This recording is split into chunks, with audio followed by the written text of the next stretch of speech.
that she will not only be prosecuted for her present sins, but also for her past crimes.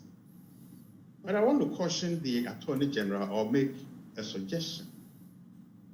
Punishing Aisha Huang alone does not begin to tinker with the problem or the extent of the problem.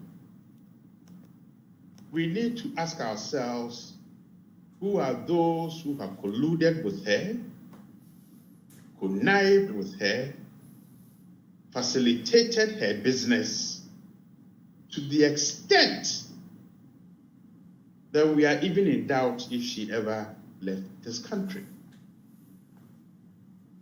And if the Attorney General wants to go or to examine her past crimes, then that opens up some really very interesting opportunities for us to begin to drill down.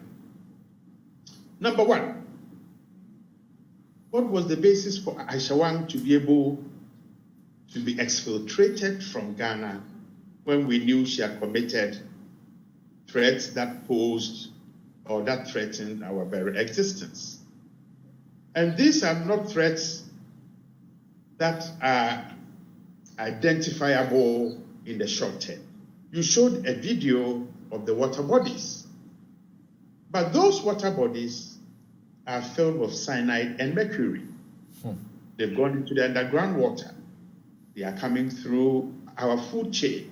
And I think at a point in time, it will be very interesting were you to get some scientists or some food scientists to do some work in the Galamsey areas and to see the levels of the remnants of cyanide and mercury in our food chain. Prof just spoke to us, and she, is on the ground investigating some of these things. And can you imagine what she tells us? That even water that the farmers need to use to mix their chemicals, they don't deem this water, worth using. They have to buy sachet water to do that. So when you allow people to do that, and I've said this on your program before, even in war, when you poison your water, it's not an acceptable thing. But normally people will do it to prevent the enemy from progressing to attack. But we have voluntarily, in peacetime, colluded with foreigners to destroy our water bodies. And the painful thing is the bombastic explanations that are given to justify this. So the senior minister's earlier argument that Aisha Huang, were she to be prosecuted, could affect the Sinohydro loan raises particularly difficult questions. I said Aisha Huang had been left off the hook because she was a Chinese state agent. And Fidanso says, Vladimir Fidanso, my senior brother, that she is not intelligent enough to be a state agent. Now, that opens up even more disturbing things.